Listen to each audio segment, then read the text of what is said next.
Tapi kalau kita tahu sebenarnya selawat itu subhanallah, apalagi ini kalau masuk bulan Sya'ban, ya, masuk ke dalam tanggal 8 Sya'ban sekarang, subhanallah. Bentar lagi Ramadan turun, ya. Nah, kata Pak Ekti tadi itu minggu Ramadan, nah tuh, ya. Sekaligus lah gitu kok acara Isra Mi'raj, acara memperingati nisfu Sya'ban, sekaligus lah bentar lagi nak puasa. Nah, satu kali berlayar 2 pulau 3 pulau terlewati, ya. Jadi sebagaimana yang dikatakan Rasulullah SAW, bahwa banyak sekali keutamaan-keutamaan di bulan Sya'ban, termasuk salah satunya bulan Sya'ban itu dinamakan bulan salawat. Kata Imam Al-Qasdalani mengatakan bulan Sya'ban itu namanya syahrus salawat, bulan yang dimana kita dianjurkan untuk banyak membaca salawat kepada Rasulullah SAW. Kenapa? Lantaran di bulan Sya'ban macam turun ayat surah Al-Ahzab yang bunyinya innallaha wa malaikatahu yusalluna 'alan nabi ya ayyuhalladzina amanu sallu 'alaihi wa sallimu taslima. Perintah salawat itu turun di bulan Sya'ban macam itu. Satu-satunya perintah dalam agama kita Bapak, Bu, yang Tuhan dulu mendahuluinya sama malaikat itu cuma salawat. Sembahyang artinya shalah wa atuz zakah. Puasa ya ayyuhalladzina amanu kutiba alaikumusiyam. Ya, haji wa atimul hajj wal umrata lillah. Giliran salawat itu kata Tuhan apa?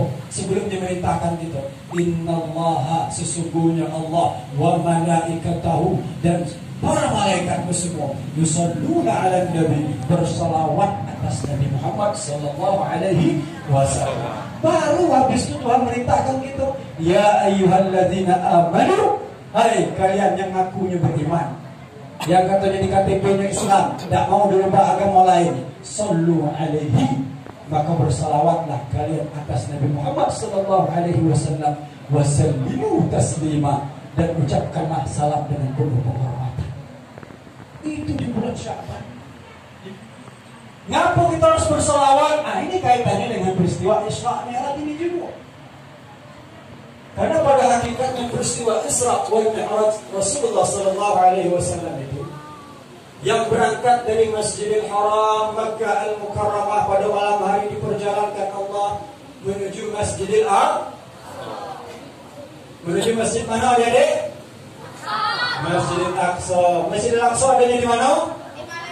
Di Palestina. Kemudian dari Masjidil Aqsa di Palestina Rasulullah sallallahu alaihi wasallam berangkat pula naik ke atas langit dalam perjalanan uruj namanya menuju Sidratul Muntaha. Sidratul Muntaha itu ibaratnya out of space, luar angkasa yang ada tempat yang ada terbayang dan itu tempatnya tidak pernah terlintas oleh telinga manusia, tidak pernah terlihat dan tidak pernah terpikirkan oleh kita macam mana bentuknya. Sampai-sampai malaikat Jibril itu cuma batas tulah mampunya. Selebihnya ke sana bertemu dengan Allah Subhanahu wa taala, itu malaikat Jibril ngampun. Maaf Muhammad, saya sampai kelah katanya batasnya. Ya, telahnya itu batas sekolah. Kata Nabi kita Nabi Muhammad sallallahu alaihi wasallam, kau macam tu pula kau. Dari tadi kita berdua, kau suka tega ni kau ninggalin aku. Apa kata malaikat Jibril? Wahai Muhammad, engkau kalau engkau maju terus menuju Allah Subhanahu wa taala, engkau selamat, sedangkan aku selangkah, aku melangkah dari batas yang sudah ditentukan kau, maka aku akan terbakar. Nah, siapa yang mulia di sini? Malaikat Jibril atau Nabi kita Nabi Muhammad? Nabi Muhammad sallallahu alaihi wasallam. Itu saking mulia Nabi kita Nabi Muhammad. Di atas kemuliaannya para malaikat. Malaikat tak sanggup lewat di tempat itu. Nabi kita Nabi Muhammad sendiri yang langsung bertemu dengan Allah Subhanahu wa ta'ala. Tidak cukup dengan itu. Nabi kita Nabi Muhammad sallallahu alaihi wasallam dalam peristiwa Isra Mi'raj itu juga. Ya. Ceritanya sebelum naik ke langit itu beliau sembahyang di Masjidil Aqsa.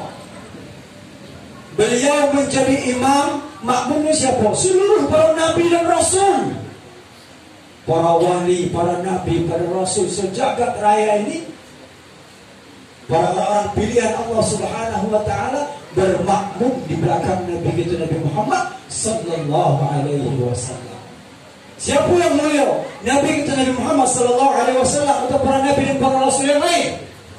Tentulah Nabi kita Nabi Muhammad sallallahu alaihi wasallam. Makanya Nabi kita itu digelari dengan gelar Sayyidul Anbiya, penghulunya seluruh nabi dan rasul.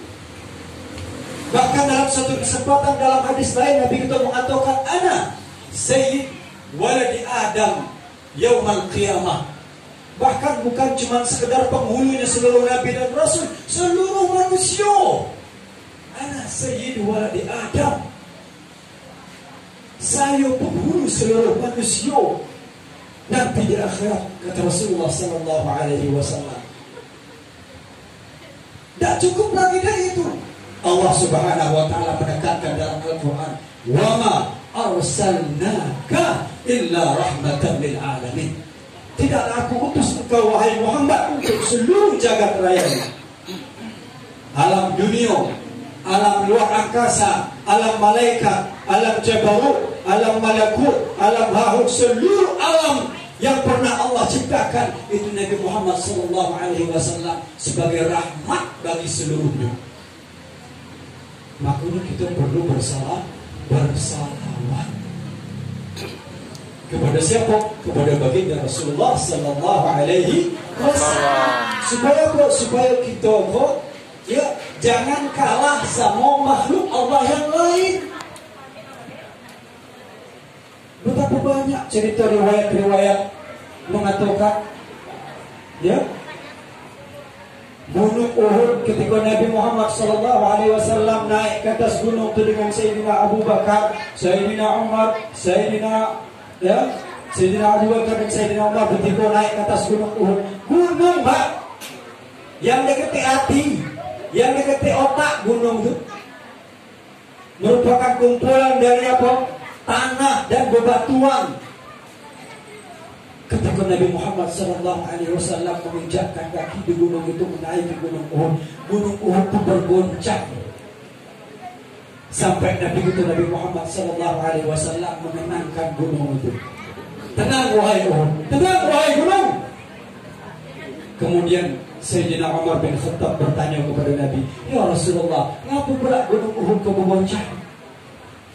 Kata Nabi Muhammad sallallahu alaihi wasallam, itu lantaran gunung Uhud kau saking senangnya dinaiki oleh kita begitu. Subhanallah. Gunung yang tak punya hati, tak punya otak, bisa senang diinjak, dihadiri, dikunjung oleh Rasulullah sallallahu alaihi wasallam. Kita sebagai umatnya Nabi Muhammad yang punya hati, punya otak, masa kita tidak ada dikit pun rasa rindu, rasa ingin bertemu, rasa peduli terhadap Nabi Muhammad sallallahu alaihi wasallam. Tidak cukup dengan gunung. Bahkan Banyak riwayat mengatakan ketika Rasulullah Sallallahu Alaihi Wasallam dalam berbagai kesempatan datang rusuh datang sampai depan Nabi sujud rusuh. Datang binatang lain sampai depan Nabi sujud binatangnya. Subhanallah. Sampai para sahabat mengatakan, ya Rasulullah, sebenarnya kami kau lebih berhak untuk sujud kepada engkau ya Rasulullah. Kami beriman kepada engkau, kami cinta kepada engkau ya Rasulullah. Apalah binatang kau berhak sujud mana? Subhanallah. Binatang sujud kepada Nabi.